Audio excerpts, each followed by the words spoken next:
I don't have a scientific paper to prove it or anything like that. But my theory, as a philosopher and to some degree having read a lot of sociology, is that part of the reason people have a hard time having children or even thinking of themselves as being a parent, especially millennials and Gen Z, is because the parent-child relationship is the last residue of what we have in Western cultures that reflect this type of covenantal relationship. And let me explain. So right now, most of our relationships in Western culture is basically transactional, consumeristic, right? It's like I have a product, I go to a vendor, I say I'm going to invest this amount in this, and if I don't get the return I expect, the ROI, right? Return of Yeah. investment, then I move to the next person until I find the one that give me what I want. And so we extrapolate this type of transactional capitalistic framework into romantic relationships.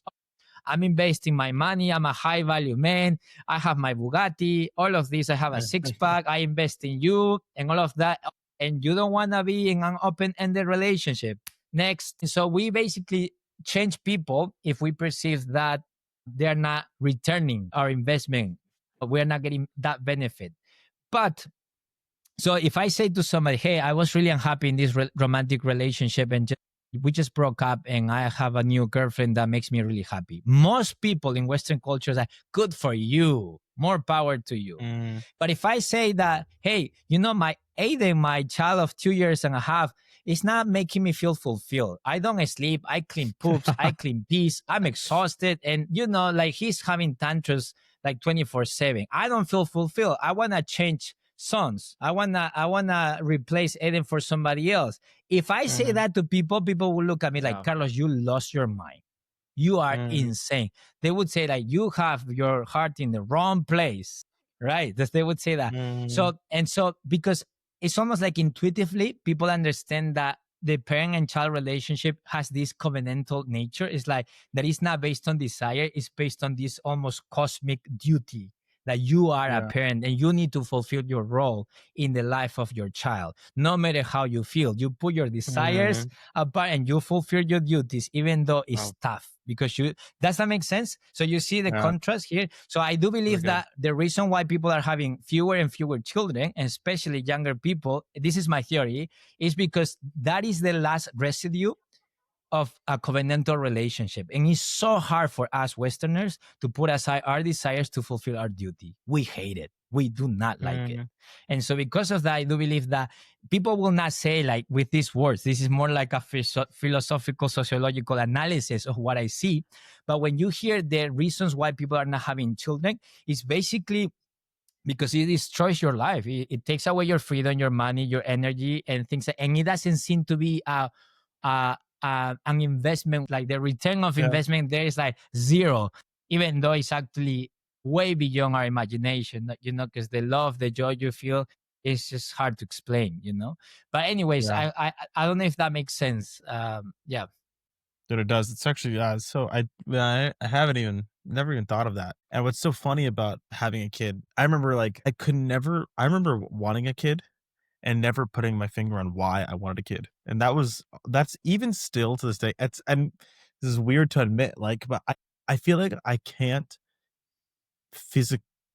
like philosophically explain to a person why I wanted to have a child. Like it's like I can't even put into words. I just know that it's this desire that I had and have, and then I'm so glad I have him. And I just and it's just I don't even know. It's like this thing that I can't even put words and I can't even figure out. And it's for me, it's so interesting, and because I just think about it because it is so exhausting and so difficult, and especially the first part of it's like Dude. the return on investment is so small for those for minus 100. Like it because they feels don't like, do anything, right? Yeah, It's so exactly. it feels right because they don't You guys are selling it. especially It's I so know, right? expensive. But what I'm saying is it feels it's like a mystery. It's like one of these grand mysteries of life. That's how I feel personally. And I'm sure somebody else has some philosophical reason as to why we desire these things. But I'm just thinking about me personally. Like I have this cosmic love for this child that doesn't give me anything Mm-hmm.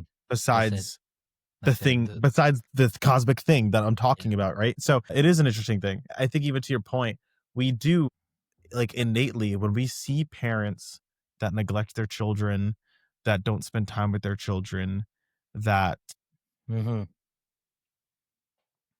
when even when I hear about divorce, right? Like, it's whenever I hear about divorce and there's children involved, like, that's the first thought. Like, my first thought is not even the spouse.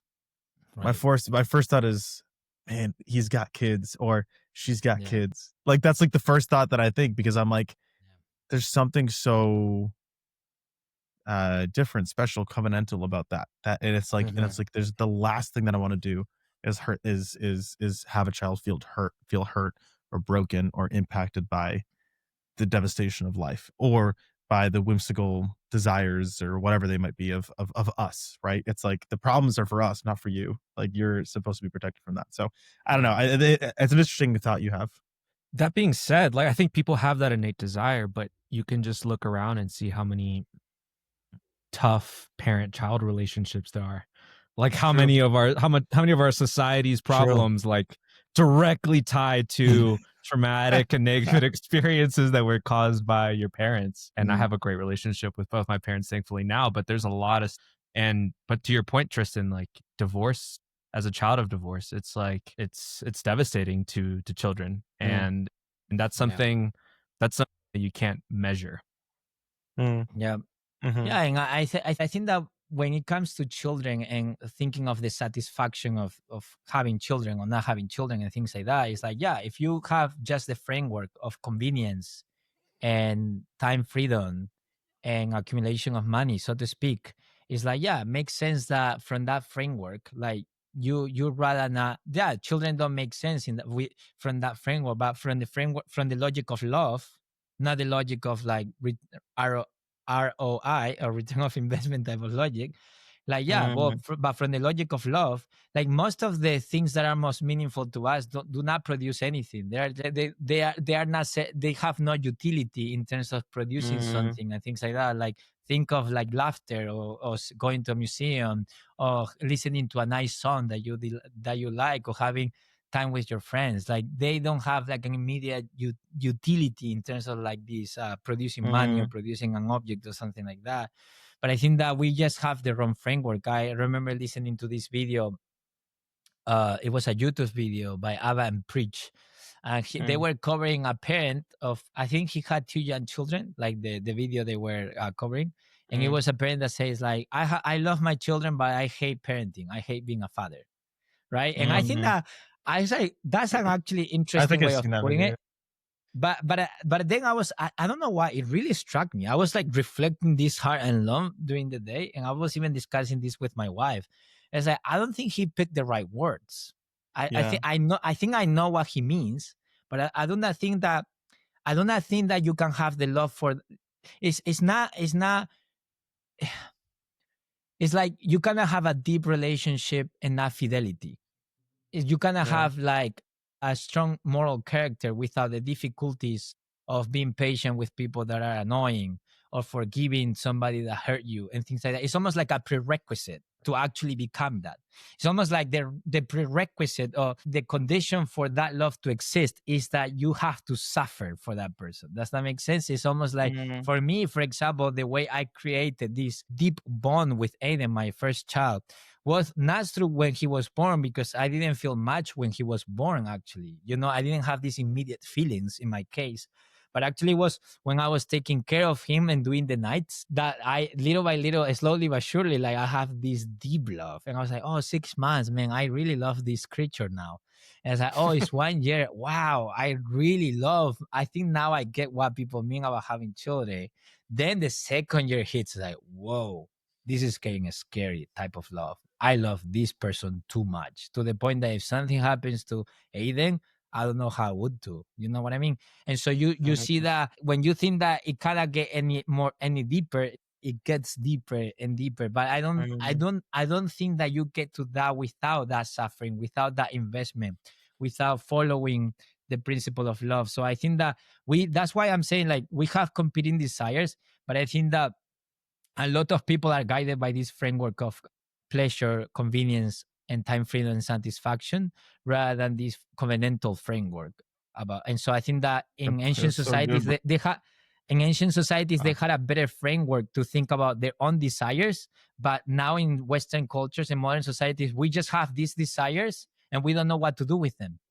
We have no framework to even interpret yeah, this. I love it, man. You're making me just reflect on what I just said, right? Like even the way that I was speaking about like this question that I had about like all I was thinking about was like the baby does nothing for me, right? But even like that that I'm like adopting like the framework the language, of yeah, and that language that I'm using is this individualistic pleasure framework, right? That it's like why it's like I can't believe I would want a kid because he does nothing for me, right?